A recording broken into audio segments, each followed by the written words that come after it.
Hi, I'm Divya. Hi, I'm Kahran. And this is Thinking On Thinking.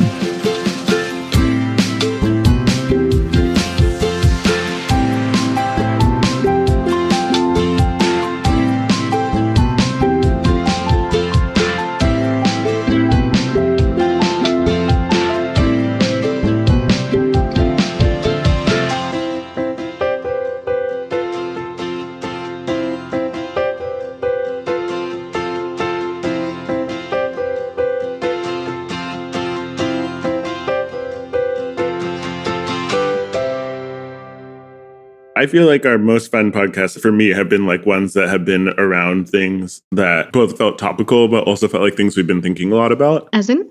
I think that might be something I've been saying to myself for a long time. And I'm not sure if it's actually true anymore. Okay. Which is kind of funny. I just think when we had started the podcast, one of the things that was interesting to me was to capture our thinking at a given moment in time. And so I just have repeated that for a long time. But I think now we've branched out from that a little bit, right? Like sometimes we're having conversations that aren't so much the things we're directly working on, but it's still been fun, right? So that's where I'm saying I kind of paused on it just to think about it. And I was like, I hear you. Maybe that's not as true as it once was. I'm not sure if it is because some part of me like naturally resists sort of being classified in a box, or if it is because as we've been doing more podcasts, I've been like exploring other ways of thinking about things. Yesterday when we were discussing that maybe we should do these sort of reviews or presentations, or today when I asked Saraswati and she said that, oh, I would love it if you did it for our website and how our product sold and how is the product story told on a website. I don't know if you've had a chance to read her message, but I don't know, her idea also seemed really cool to me. It isn't just presentations, but looking at something and discussing that. Even conversation with Remy and your dad made me think, oh, these are people and conversations I would not have engaged in if I didn't have the podcast. And I really feel like at least I'm personally in that zone of exploring what all this could be rather than this is what it is. What would you say some of your favorite episodes have been? I really liked your conversation with Sam and with Dina. I already said, I really enjoyed talking to Remy and your dad. I really enjoyed talking to whoever I talk to. If I'm just going through in my head, I'm like, oh, I really enjoyed talking to C-Rats and I really enjoyed talking to Aditi and I really enjoyed talking to Anurati and Ambika. I just it really feels like I've enjoyed having the space to talk to people. And maybe earlier it was in my head framed as, oh, you get to talk to your friends and who you think are cool. But then now it has expanded to you get to talk to people who you think are cool. But I really don't want to give up the part where we talk to each other, because I feel like there is something really interesting about just reflecting on things together with you. So for example, when I talked to Pradeep, I really was looking forward to recording with you the next time, because it was oh, it would be interesting to hear what you think about this. The same thing with Remy, I was like, okay, it would be really fun to talk about this with you. Yeah. You still wouldn't revisit the notion of interviewing someone together? We can. That I said yes to some months ago. That is true, actually. I suppose I can't fault you on that one. You didn't even suggest it with Remy. It's just interesting what stood out to me, which was kind of similar to, I think, what stands out to me, too, when I reflect on my favorite episodes, is that I don't think a lot of the episodes we've done since we've started doing interviews have been my favorite. The ones the two of us have done. There were some standouts in the seasons before. I personally don't remember any at all. From before? In the sense that I don't revisit the podcast, right? I listen to it when I listen to it. But I think that at least to me, in the moment, having those conversations is significant. So let's say if I think about this season, I don't remember any of our podcast episodes specifically about success.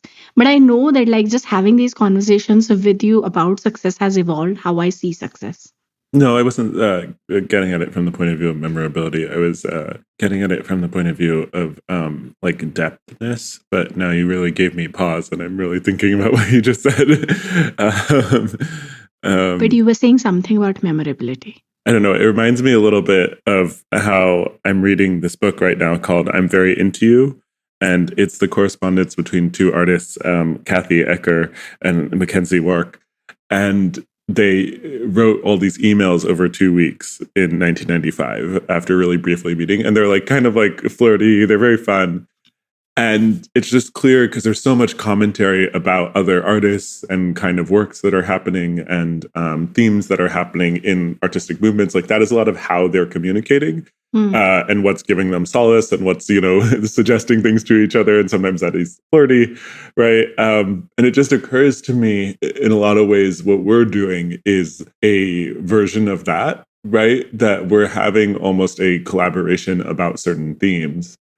I just hadn't really thought of it as more like of an artistic collaboration, or if you will, maybe even one of the themes that's come back more and more in my MFA is this kinds of notions of community and like who are you kind of working with as an artist, right? So as you're kind of figuring out the ideas and the themes that your work is kind of around, or the kind of places that you're trying to push things forward, there'll be other people, both like alive and dead, that will be exploring similar themes. So how you find those people and where you kind of communicate with them is just a notion that, some people do it through their work, some people do it through essays, some people do it through, live things. It's interesting to me to think about this in that kind of framing. And I think that your thinking has evolved in these conversations. It made me think about how both in collaboration or in working with people who you find challenging in some ways, I think you kind of hone your own abilities.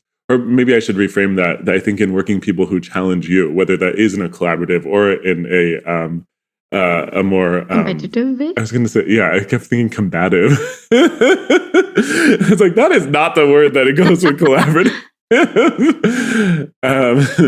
Anyway, so when it is in a more collaborative or competitive way, right? Like working with these kinds of people, I think it challenges you to be better, right? And so that's an interesting way to think about the podcast. Like I feel like, at least for me, I haven't really truly let myself lean into collaboration ever, honestly. Like even the people that I have worked with. So for example, like I have been working with my sister for 6 years at this point. And I feel like we have still managed to sort of like draw a box and like, professional collaboration in this box and like friendship or sisterly relationship in this other box, right? Like I have managed to somehow separate the two, but I don't know how to put it. But I feel like just like right now, as you were speaking and reflecting about that, I think that in a very weird way, because the podcast doesn't have an end point and because the podcast doesn't have like a metric of success associated with it, I have in some ways just let myself explore the parts which are more collaborative in the co-creation sense, where it's like, oh, I'm not coming with ideas like, of what this needs to be, and you're not coming with ideas of what this needs to be. But together we are exploring like these conversations also. We're in 6th season and still like we generally do not have a crisp idea of, oh, what are we going to talk about today? Like we just, come together and we know that like, more often than not, we're going to be able to have like a good conversation. Like that notion is interesting. Yeah, I think it's interesting because I think I have this need for purpose that goes as strong as like your need to have a real product, right? Like I think your struggle with ephemerality is very similar to my struggle where I'm like, well, what are we doing this for? And it just like, it sits so uneasily with me that it keeps coming back to me, right? So I think somehow, I think part of the reason why we're in the 6th season and having this conversation again is because it does reoccur for me. It's hard to look at things as play when they're going out into an arena. We're not just making it for ourselves. I mean, like, I'm not saying I'm generally too good at that either, but isn't it just for ourselves in a certain sense? I mean, isn't everything just for ourselves in a certain sense? Yeah, exactly. Precisely. I got you. I got there before you. No, in the sense that like, we might, when we are trying to think of making things, we might try to say, oh, this is for XYZ person and this is for that. But like, there's something that is making you choose that one particular way of looking at things and that one particular way of thinking about things. And at least like, I feel like part of that is because there's something in you that wants this thing to exist. So like, for example, we could be talking about 100 different things right now, but we are talking about this specific thing. Not because like we care, or honestly, like I'm also saying these things, not because I'm worried about what you will think about it, but mostly because I'm thinking about how I feel about it. As in, like, this matters to me, so I'm saying it, right? Do you feel like when you're saying these things, you're very much like in your embodied self? What does that mean? It's a concept that I've recently was learning. I did this workshop in Egypt actually a couple of months ago, but it's something I've come across in other places as well. I think of it as very similar to that. You know that concept of like a whole body yes? No. Okay, so it's like your mind, your body, and I can't remember what the third part is in the whole body yes, but it's just this idea that you kind of can, when you get more body awareness, you can kind of feel like you can cognitively feel something's right, but you also can kind of feel, does this feel like the right thing? Maybe the third part is like emotional, but I feel like maybe that is tied to your body. Anyway, but so do you feel like you're very cognitively saying this notion, or do you feel like it's a notion that is more coming from a different place? Does that make sense? Actually, no, I don't know what you mean. Say more. Okay, maybe I would answer you by asking the question in a different way. How do you feel about the notion of like artists channeling a force beyond them, right? So like whether it's like a muse or like maybe you're some part of your subconscious, but this idea that, right, like this inspiration or this indelible notion of like creation comes from some part that's you, but some part that's also maybe beyond you. So I first heard of this back in 2009 or 10, I want to say. Maybe 12. I don't know. There is a TED talk by Elizabeth Gilbert about the same notion. Okay. I was like, what is she even talking about? She has that line about the horses running towards you, right? I remember that TED. I've seen that TED talk. It's a great TED talk. And then like 8 or 9 years after I had first heard it, I like heard it again. And I was like, oh, I can like, somewhat relate to this. And as time has passed, I feel like that's a way of looking at things to unblock yourself. So like sometimes the responsibility can feel too much. And so if you just externalize some of it instead of personalizing it, because both sides are subjective, right? Like to personalize everything is also subjective, and to externalize it also is subjective. So I just feel like some part of it is just externalizing it, release the load on your like conscious brain. Yeah. And so I feel like it's useful that way. That really reminds me of one of the conversations my grandmother and I had. My father's mother and I were very close, and she passed away when I was probably 10, I would say, maybe 10 or 11.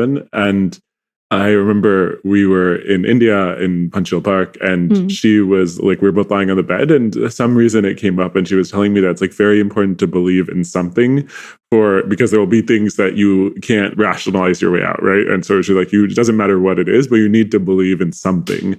I don't know. So I was kind of reminded of that when you were talking just there. Yeah, it is. It is that, except with creative process. But I personally feel about it the way I feel about religion. I knew you were going to say that. Go on. Which is like, I'm okay with the randomness of it. And I'm okay with the distress that accepting the randomness causes, right? Like, I'm not saying that, oh, I am like above everything and I'm Buddha and I'm like, life is random, be at peace. No, I'm not doing that. But like, there's a certain degree of like sadness that comes from things being random and out of your control, because you are like sort of seeing the edges of your humanity. And I think I'm like somewhat okay with that approach. So my father was just visiting us for the last 4 days, and he and Divya really connect on this aspect of their personalities. My father is also very much like, yeah, it's fine to have, spirituality because it's like a thing that makes people feel better. But he's like, I am fanatically atheist that, we have this. Correct. Yeah. Yeah. I mean, like, I think whatever my degree of atheism was 2 weeks ago, I have 10x'd it in the last 2 weeks. For some context, I had to go back home. There was a death in the family, and we had to do, like, some rituals and all of that. And less annoying were the rituals and more annoying was people's attitude towards the rituals. And it's like, oh, this is how things must be done if we want peace for the person who has died. And this is how this must be done. And this is how that must be done. And it just felt like, what are you doing? Why are you doing this? Like, to yourself, to other people. Like, I don't know. Like, I just realized that it's very much that Plato's allegory of the cave, where people are so hell-bent on just seeing the shadows on the walls of cave and saying that this is the reality. And like, I'm okay with them believing that. I guess like can't change other people's minds. But I came out much more atheist than I went in.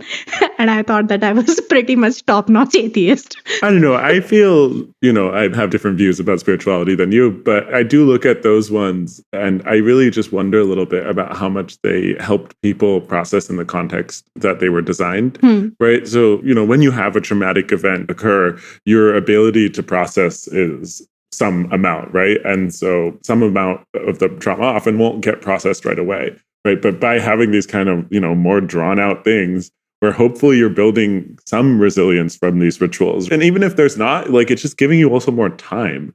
So instead of it being like one day and now you go back home and you close the door and this is thing, and there's this big gaping hole in your life, at least there's like this extended period where you're almost like ready to go back to your own life, right?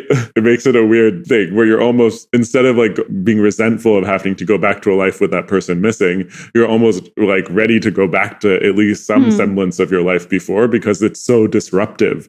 Instead of it, like, it makes it into a huge thing, whereas it otherwise can just be this so sad thing where it's just like suddenly this thing is gone, person is gone. I also feel like most things, it's one of those things where like if it matters to you, it works. Like if you believe in it, it works more effectively. Like it's true for medicine also, right? Yeah, like, for sure. If you believe that the medicine will work, the efficacy is higher, which is just so weird.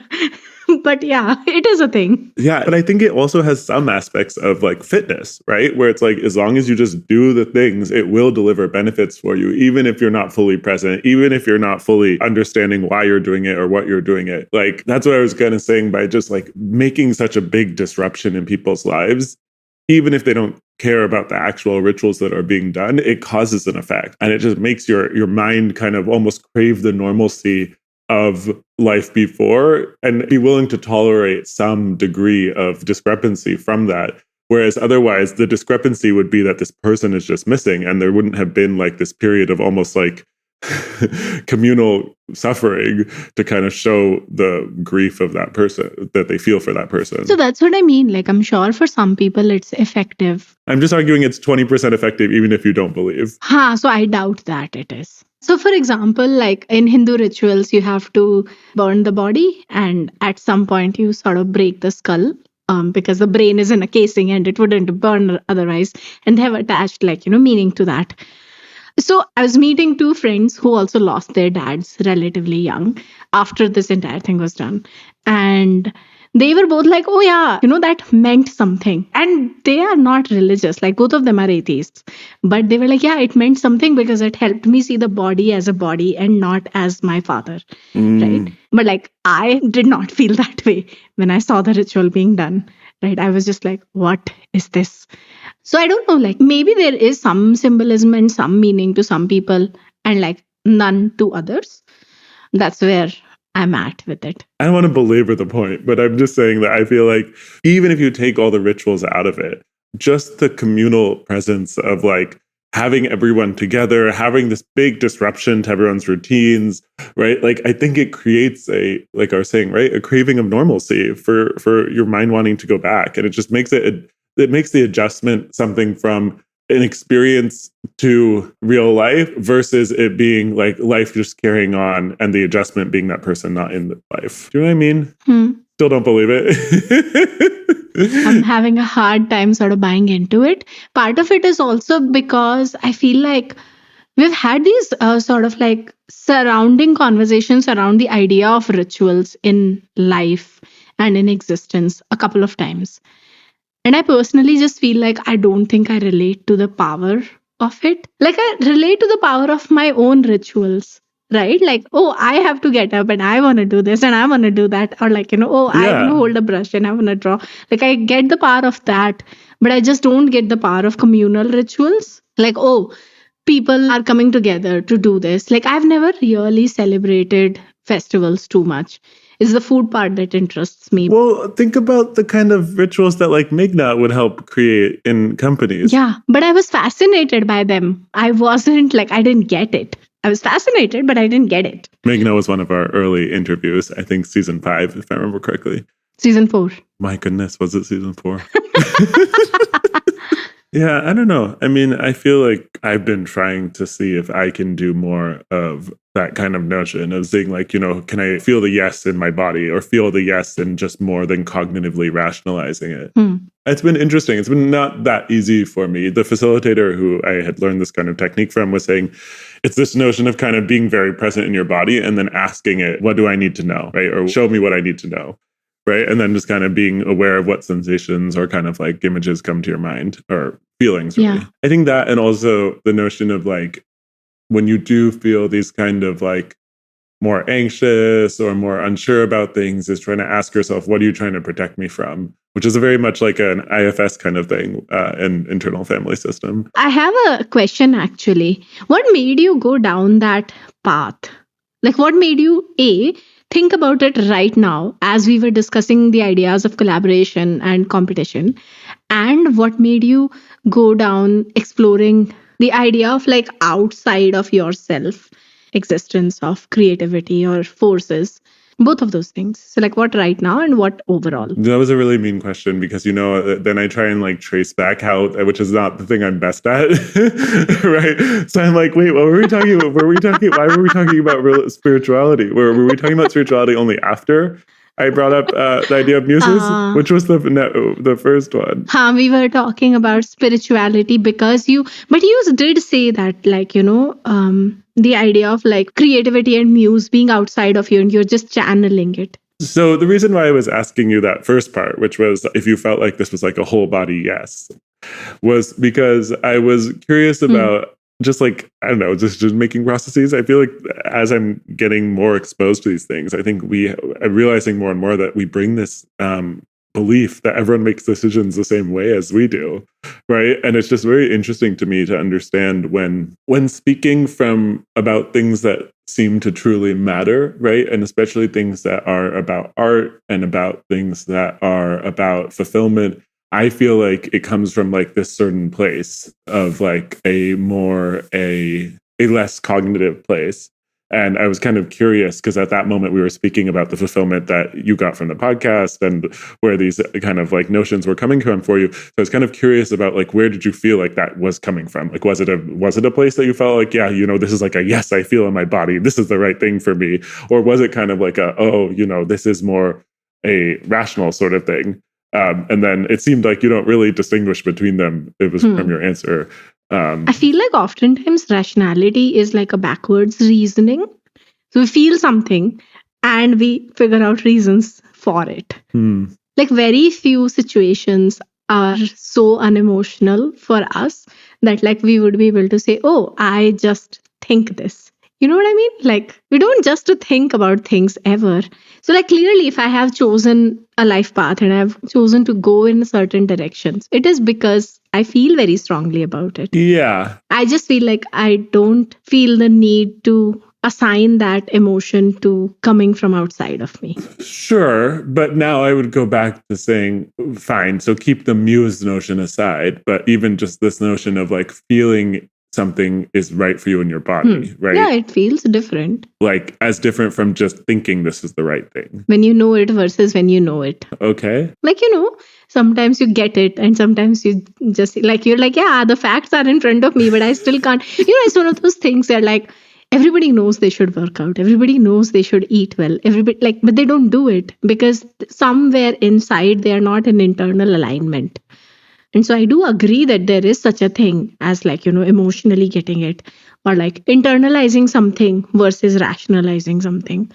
I know that there is a difference in the two. Yeah, that's what it sounds like you're saying. I don't know if I feel like that's the difference I'm trying to say. Like there is internalizing and there is rationalizing for sure. But you are saying that like if it comes from a place of a reverence or calling. No, well, it's like when you like an environment, when you're first experienced to it before you even fully cognitively processed it. There is some internal resonance with the thing. That's not really like internalizing or rationalizing. It's this kind of okay, maybe that I can work with.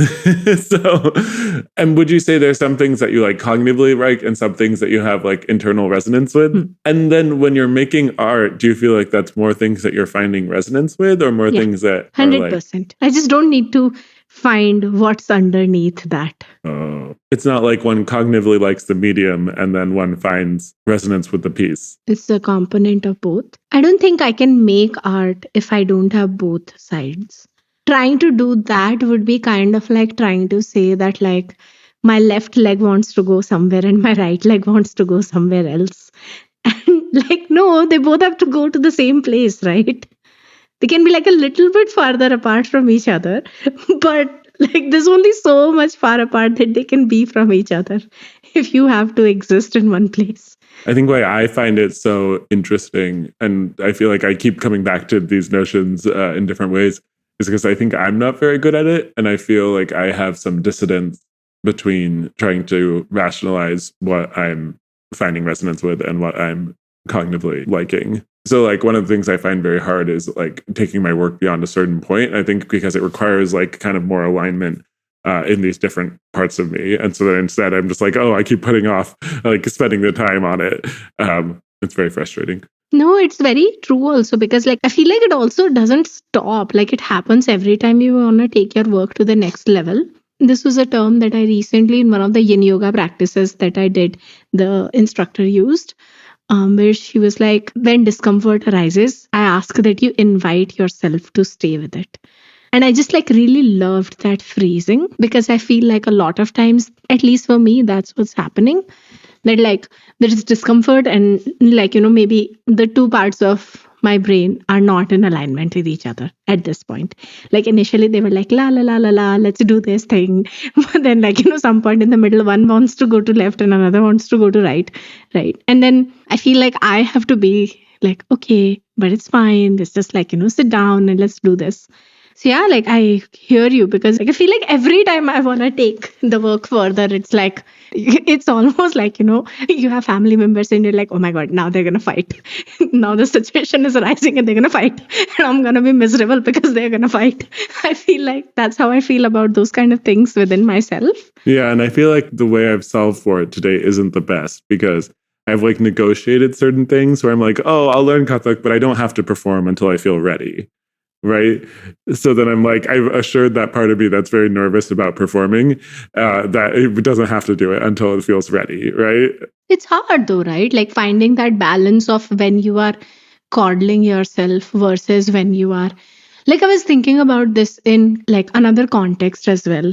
How do you even push your work to the next level? Because like, I don't think the critic who's always like internal critic who's always saying this is garbage, this is garbage, this is garbage, everything you do is garbage, I don't think that's pushing anyone to the next level either. But like there is some awareness of, oh, these are the areas that I can improve on. And then I want to put effort in those areas as well.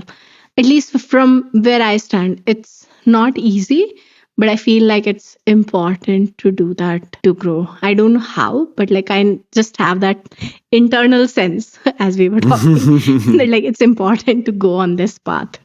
I don't know why. Well, I think in some ways that's what kind of connects us back to where we started from, right? Which is, I think that's why having talented people that challenge you, both, you know, whether it's in a competitive or a collaborative way, right? That does push you to grow. Because it depends, right? We all have different motivations. You know, for some of us, it'll be these are people you respect and you want to keep like earning their respect. Some people, it'll be like, oh, these are people that I enjoy thinking with. And it's just the process of kind of thinking about things over time will continue to push your thinking forward, especially when people hold slightly divergent opinions.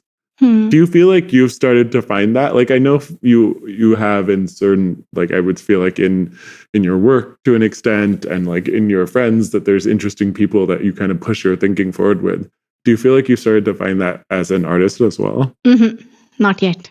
Like I feel like I have had a inner some sense that like I need to find a more artistic community, even though most people around me are very creative. I feel like there is something about like an artistic person's temperament where they are somehow searching for some inner truth. And I feel like I need more of those people around me. And like I've been having those conversations of like, how do I get an artistic community? And it's just not like, I know it's not a functional solution. It is something beyond the functional. It is something beyond whatever I usually would deploy in these kind of situations. One of the books we're reading this semester is a collection of essays that are written by a bunch of different authors. There's maybe like 30 or 40 different essays. And some of the ones I've been reading have been about the notion of community, and people have been defining it in different ways. And then it's just been interesting to me to think about how once you have a group defined in order to create a community, right? Like it's going to want to continue to exist. So, and there's always an us versus them as soon as you start to create groups of people.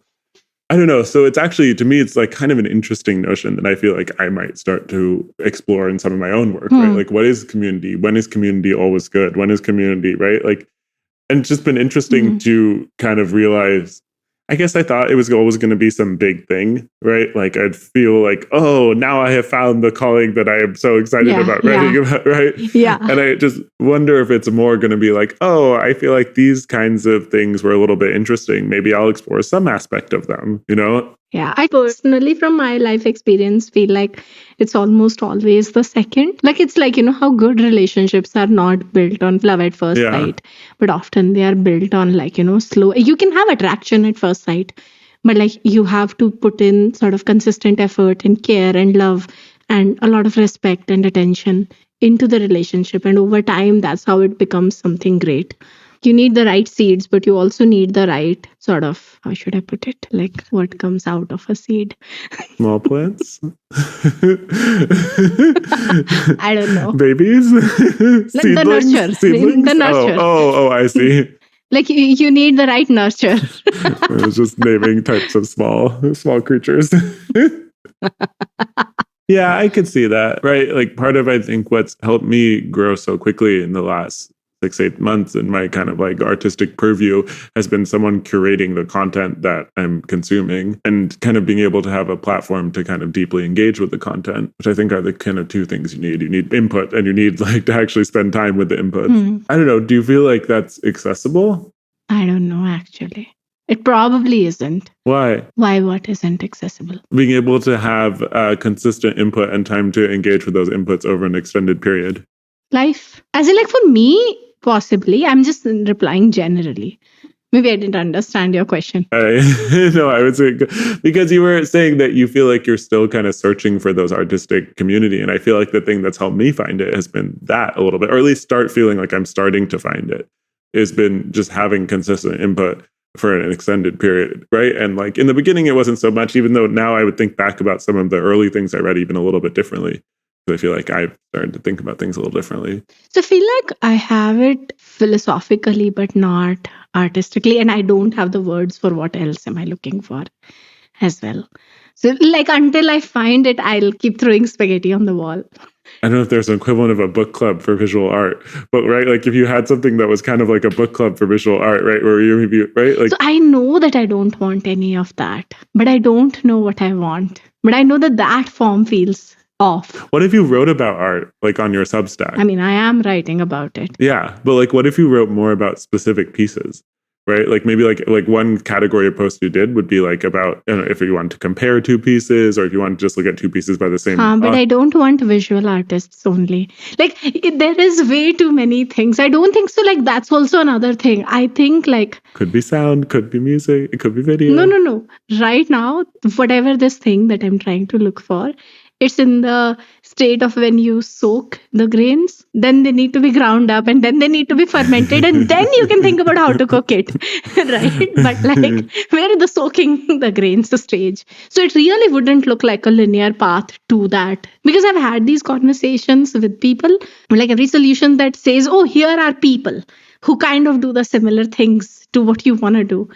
Like maybe you'll find your people there. And I feel like that's not what I'm looking for because those people I already have, right? Like you are there, like my sister is there, Devanshu is there, Varun is there. Like there are so many, like everybody I work with, I really respect them as creators and I really respect them as professionals. And I really respect their thinking process and their philosophy and their ability to show up for work. Like those things I already have. So I don't know what I'm looking for. So I'm feeling fairly chilled about the fact that the grains are soaking. They're gonna soak. Maybe you need like a frenemy or like a rival. Who knows? I mean, like so many of the great artists, like they had these rivalries with other artists, which kind of like drove them to be, not so many, but some of them. Yeah, I also feel like there are people who are driven by spite and vengeance vengeance, and I'm not one of those. Like it really makes me think like, oh, That's fair. I want to go away from this situation.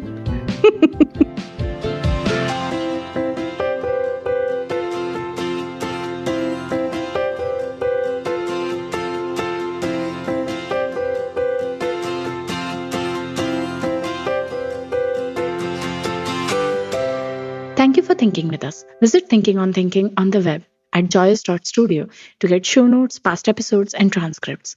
Before you go, can you do me one small favor? Go online right now and share the episode with one person who you think would love it. Until next time, bye.